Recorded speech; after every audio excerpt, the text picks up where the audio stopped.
दुकान मिलती है और साइड में ये एक कुआं मिलता है। आप देख सकते हो ये बहुत पुराना कुआं है। तो मैं आ चुका हूँ उस दरगाह के अंदर और आप देख सकते हैं ये जो लाल वाली दरगाह है जिस पर लाल कलर की चादर डली हुई है, ये सूफी सरमन शहीद की दरगाह है। पहली बात वो कलमा पूरा नहीं पढ़ते थे और दूसरी बात वो इस चीज़ को नहीं मानते थे कि नबी करीम हज़रत मोहम्मद सल्लल्लाहु अलैहि वसल्लम मेराज पर गए थे। जिसमें किसी को फैमिली दिक्कत थी, कोई अपने सास ससुर से परेशान था और कोई जिसकी शादी नहीं हो रही थी। तो पीछे से सूफी सरमन शहीद ने कहा कि इस इमाम की नियत मेरी जूती के नीचे। सरमन शहीद की गर्दन कलम कर दी। हेलो दोस्तों, तो स्वागत है आपका मेरे नए व्लॉग में। और आज मैं आया हुआ हूँ दिल्ली में, और दिल्ली में आप मेरे पीछे देख रहे होंगे कि ये जामा मस्जिद का गेट नंबर 2 है। और गेट नंबर 2 के सामने 2 दरगाहें हैं। आपको जब देखोगे लेफ्ट साइड तो सामने 2 दरगाहें हैं। एक है सूफी सरमन शहीद की और दूसरी दरगाह है हरे भरे शाह रहमतुल्लाह अलैह की। तो अभी मैंने कुछ टाइम पहले एक शॉर्ट वीडियो डाली थी जो कि सूफी सरमन शहीद के ऊपर डाली थी, मतलब सूफी सरमन शहीद की थोड़ी सी हिस्ट्री बताई थी, तो लोगों को वो थोड़ी सी गलत लग गई थी।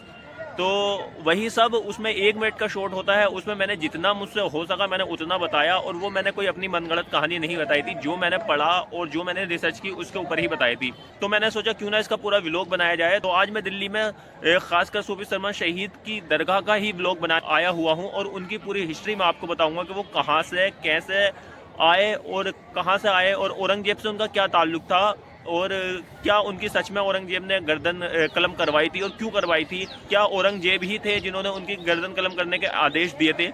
तो वो सारी हिस्ट्री मैं आज आपको इस व्लॉग में बताऊंगा, तो आप मेरे व्लॉग में बने रहें। जैसे कि आप देख सकते हो सामने की तरफ ये दरगाह है, इधर जो साइड है वो रेड वाली साइड जो है वो सूफी सरमन शहीद की दरगाह है, और लेफ्ट वाली साइड जो है वो हरे भरे शाह रहमतुल्लाह अलैह की दरगाह है। ये साइड में पूरा परिसर है जामा मस्जिद के गेट नंबर 2 के बाहर का। और आज जुमे का दिन है तो यहाँ पर थोड़ी सेफ्टी का भी ठीक ठाक ख्याल रखा हुआ है, फोर्स यहाँ पर मौजूद है। तो चलिए ब्लॉग शुरू करते हैं। जैसे कि आप देख सकते हैं पुलिस फोर्स यहाँ पर गेट पर खड़ी है, क्योंकि आज जुमे का दिन है, जुमे की नमाज होनी है। और ये भाई जो है वो चेक कर रहे हैं कि किसी बैग में कुछ ऐसी चीज तो नहीं है जिससे नुकसान हो या विस्फोट हो। डॉगी भी यहाँ पर मौजूद है। तो यही सब जुमे के दिन ही होता है। आप सामने लेफ्ट मेरी साइड देख रहे होंगे, यही दरगाह है वो जिसमें अभी मैं अंदर को जाऊंगा। तो सूफी सरमन शहीद और हरे भरे शाह रहमतुल्लाह अलैह की दरगाह है ये, और इन्हीं के बारे में आज हम बात करेंगे। तो पहले हम बात करते हैं सूफी सरमन शहीद के बारे में। अगर बात सूफी सरमन शहीद के बारे में करें तो सरमन शहीद मशहूर फारसी रुबाई गो शायर और मजूब गुजरे हैं। सरमद की पैदाइश 1590 ईस्वी में अर्मीनिया के कोहिस्तान में हुई। वो ईरान के किसी खानदान से थे। उनका वतन काशान था। कुछ लोग सरमद को ईसाई कहते हैं और कुछ लोग सरमद को यहूदी कहते हैं। बाद में उन्होंने इस्लाम कबूल किया। उन्हें इजराइली जुबान का भी आलिम कहा जाता था। सरमद की इस्तिदाद इल्मी से मुताल्लिक उनकी रुबाई को देखना चाहिए कि किस मेयार की उन्होंने शायरी की है और क्या कहा है। माहिरीन का कहना है कि सरमद मुल्ला सद्र शिराजी और अबुल कासिम फुदरस्की के शागिर्द थे। तो गाइस देख सकते हैं ये है पीछे वो दोनों दरगाह। तो अब हम दरगाह की तरफ जा रहे हैं और दरगाह की तरफ जाकर मैं आपको पूरा इनकी दरगाह अंदर से भी दिखाऊंगा और इनकी हिस्ट्री पूरी बताऊंगा। मस्जिद की इतनी सारी सीढ़ियाँ उतरने के बाद मैं दरगाह की तरफ जा रहा हूँ। आप मेरे ब्लॉग में बने रहें और मैं आज आपको इनकी पूरी हिस्ट्री बताऊंगा सूफी सरमन शहीद की। ये दरगाह की तरफ हम जा रहे हैं। जामा मस्जिद के गेट नंबर 2 से बाहर को निकलने के बाद मीना बाजार को ये सामने रास्ता जा रहा है और लेफ्ट साइड में ये दरगाह मौजूद है।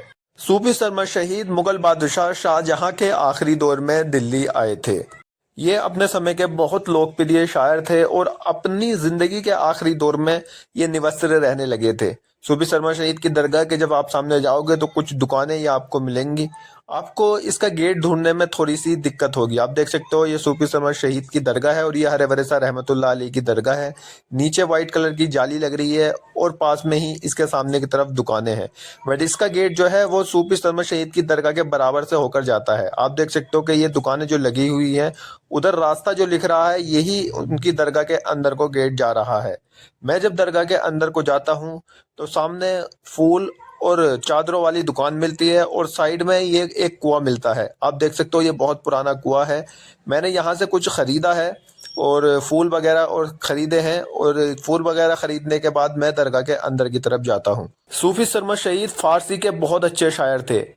किताबों में इनके बारे में बहुत कम मिलता है और ये बताते हैं कि ये कुछ पॉलिटिक्स मैटर भी था।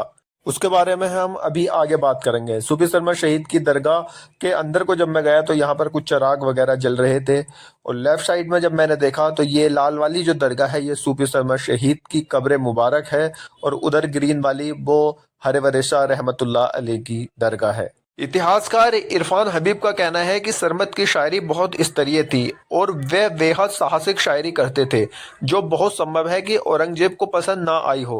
सरमद का उल्लेख तज़किराए शोराए पंजाब में सरमद लोहारी के नाम से मिलता है। सरमद अरमीनाई नस्ल के ईरानी यहूदी थे। वे ईरान के काशान क्षेत्र के व्यापारी और यहूदी धर्मगुरुओं के घराने में पैदा हुए थे। काशान में उन दिनों बड़ी संख्या में यहूदी और ईसाई की आबादी थी। उन्होंने बचपन में ही इब्रानी और फारसी भाषा पर पकड़ हासिल कर ली थी। युवा अवस्था में उन्होंने तौरात और इंजीर का भी अध्ययन कर लिया था। ज्ञान की जिज्ञासा में वे उस समय के प्रसिद्ध इस्लामी विद्वानों मुल्ला सदरुद्दीन मोहम्मद शिराजी और फंदरेस्की के संसर्ग में रहे। उन दिनों के संरक्षण में सरमद ने विज्ञान, इस्लाम, दर्शन और तर्कशास्त्र आदि का ज्ञान प्राप्त किया। सरमद सूफीवाद और आध्यात्मिक से प्रभावित हैं। शायद यही समय था जब उन्होंने इस्लाम धर्म स्वीकार किया। तो दोस्तों मैं आ चुका हूँ दरगाह के अंदर, और आप देख सकते हैं ये जो लाल वाली दरगाह है जिस पर लाल कलर की चादर डली हुई है, ये सूफी सरमन शहीद की दरगाह है। और उसके पीछे जो है ग्रीन कलर की है वो मैं अभी आपको दिखाऊंगा, वो हरवर शाह रहमतुल्लाह अलैह की दरगाह है। यहाँ पर वीडियो ऐसे इस तरीके से बनाना अलाउ नहीं है, बट मैंने इजाज़त ली है इसलिए मैं वीडियो यहाँ पर बना पा रहा हूँ। आप देख सकते हो ये है हरवर शाह रहमतुल्लाह अलैह की दरगाह है ये, और ये सूफी शर्मन से ये इधर सामने सूफी शर्मन शहीद की दरगाह है, ये हरवर शाह रहमतुल्लाह अलैह की दरगाह है। मैंने कुछ फूल और वो भी ख़रीदे हैं यहाँ पर। तो यहाँ पर आप देख सकते हो कुछ मिन्नतें लिखी हुई हैं लोगों की, जो मैं आपको पढ़कर बताऊंगा। वैसे ये सही नहीं है बट मैं बताऊंगा, और इसका फिर मैं एक हवाला भी सरमद दूंगा शहीद कि ये की सही है जो कि नहीं। कब्र है उसके पास में कुछ अर्जियां लिखी हुई थी, यानी कि ये पेपरों पे कुछ चीजें लिखी हुई थी जिनमें कुछ शिकायतें थी लोगों की जिंदगी की, जिसमें किसी को फैमिली दिक्कत थी, कोई अपने सास ससुर से परेशान था, और कोई जिसकी शादी नहीं हो रही थी। बट ये कोई तरीका नहीं है, ये गलत है, ये जाहिलियत है। रूस की ओरिएंटल स्टडीज के शोधकर्ता नतालिया पेरेग्रीना ने अपने एक शोध पत्र सूफी की जिंदगी और मौत में लिखा है कि शिक्षा प्राप्ति के बाद सरमद कीमती सामान लेकर व्यापार के लिए समुद्र के रास्ते सिंध में मुगल साम्राज्य के बंदरगाह टट्टा पहुंचे। वहां उन्होंने अभिचंद नाम के एक लड़के से इश्क हो गया। वो लड़का बहुत खूबसूरत था और बहुत टैलेंटेड भी था। इस नौजवान के माता पिता इस चीज को देखकर घबरा गए और उन्होंने अपने बेटे को कहीं छुपा दिया, लेकिन सरमद अपने साथ उसे ले जाने की जिद पर अड़े रहे। अभिचंद के माता पिता ने उसे सरमद के साथ जाने की अनुमति दे दी। सरमद ने उसे अपना शिष्य बना लिया। अभिचंद खुद सूफियाना विचारों से काफी मुतासिर था। उसने सरमद से इब्रानी भाषा, तैरात और यहूदी धर्म के बारे में सारी जानकारी प्राप्त की। उसने तैरात के फारसी अनुवाद में सरमद की मदद की।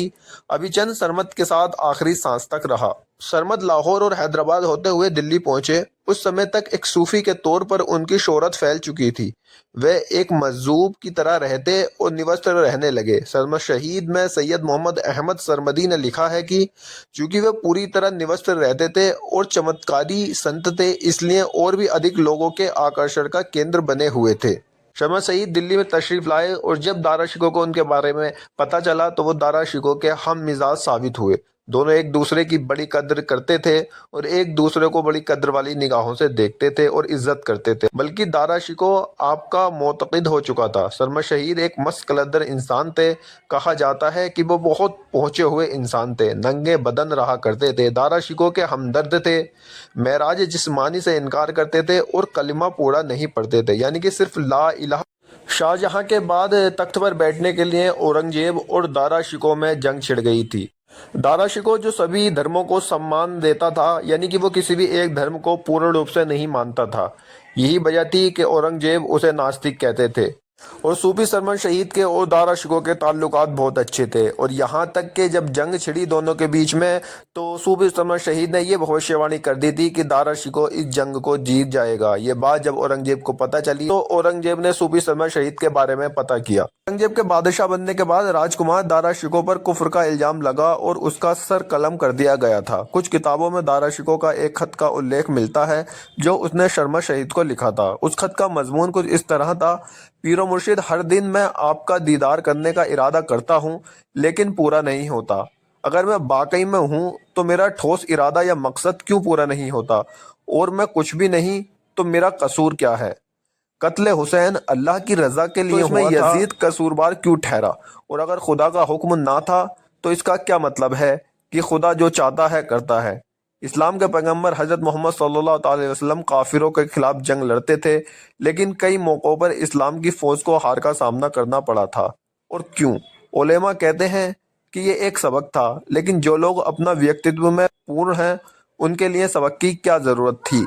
और यही ख़त मिलने के बाद में दारा शिकोह पर कुफ्र का जो इल्ज़ाम था वो साबित हो गया था, और ये भी साबित हो गया था कि सूफी सरमद शहीद भी दारा शिकोह के साथी हैं। सरमद शहीद को भी दारा शिकोह के साथियों में शामिल कर लिया गया। सबूत के तौर पर दारा शिकोह की लाइब्रेरी से सरमद का वो खत भी मिल गया था। अब कभी निवस्त्र रहने का कारण बताया जाता तो कभी सरमद महराज को नहीं मानते थे।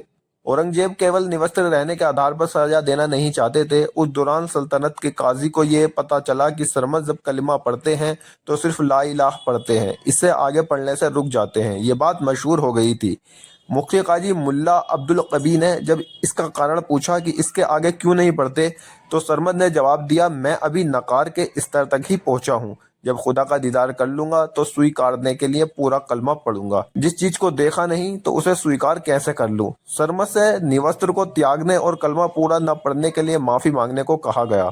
उन्होंने मुस्कुराकर एक शेर पढ़ा जिसका अर्थ है, मंसूर, पुराने ईरान के सूफी संत की कहानी पुरानी पड़ चुकी है, अब फांसी पर लटकने की नई कहानी लिखी जाए। जब सरमद ने औरंगजेब की बात नहीं मानी और कलमा पूरा नहीं पड़ा तो औरंगजेब ने सर कलम करने का हुक्म दिया। जिस समय जामा मस्जिद की सीढ़ियों के नीचे उनका सर कलम कर दिया गया, वहां जनता की एक भीड़ सरमद के अंतिम दर्शन के लिए उमड़ पड़ी थी। फिर बताते हैं कि कटा हुआ सर उनका कलमा पूरा पड़ता था, ला इलाहा इल्लल्लाह मुहम्मदुर रसूलुल्लाह। स्वतंत्र सेनानी मौलाना अबुल कलाम आजाद ने 1910 में हयात सरमद के शीर्षक से एक लंबा लेख लिखा, जो बाद में एक पुस्तक के रूप में प्रकाशित हुई। उस आलेख में उन्होंने सरमद के बारे में लिखा है, मैंने औरंगजेब के समय के इतिहास को इस चीज से अध्ययन किया है कि शायद सरमद के बारे में कुछ घटनाएं और जानकारी मिल जाए, लेकिन लगता है कि राजनीतिक कारणों से इस विषय पर नहीं लिखा गया था। सरमद के हालात की जानकारी मिलना तो दूर रहा, ऐसा लगता है कि पूरी मुस्तैदी के साथ इतिहास के पन्नों को उनसे दूर रखा गया है। सरमद के जीवन के बारे में समकालीन किताबों में शेर खान लोधी मिरातुल ख्याल वाला दागिस्तान की किताब, कुली खान की किताब रियाजुल आरिफीन और फ्रांसीसी लेखक बर्नियर के संस्मरण और फारसी लेखनियों से पता चला।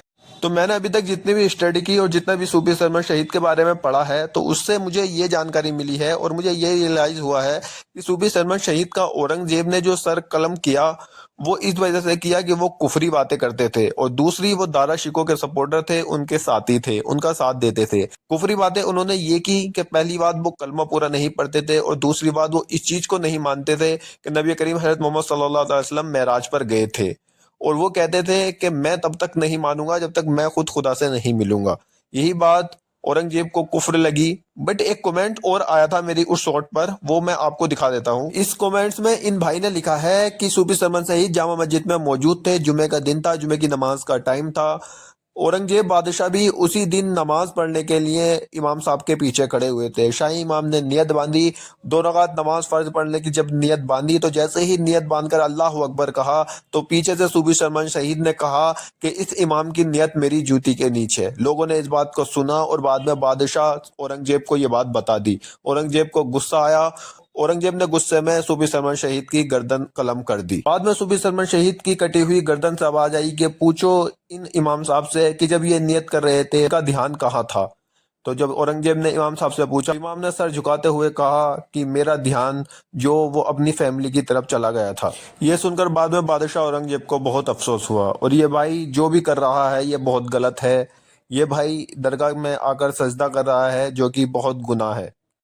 तो दोस्तों मैं आ गया हूँ इस टाइम दरगाह के बाहर। आप मेरे पीछे देख सकते हैं, यह है दरगाह। और अभी मैं पूरा एक्सपीरियंस आपको बताऊंगा कि मेरा दरगाह में जाकर एक्सपीरियंस कहाँ से रहा। यहाँ तो मैं बता नहीं सकता, बट बताऊंगा ऊपर जाकर, ऊपर सीढ़ियों पर जाकर बताऊंगा कि यहाँ का एक्सपीरियंस कहाँ से रहा, क्योंकि आज जुम्मे का दिन है और मुझे जल्दी ऊपर भी जाना है मस्जिद में, नहीं तो गेट बंद हो जाता है।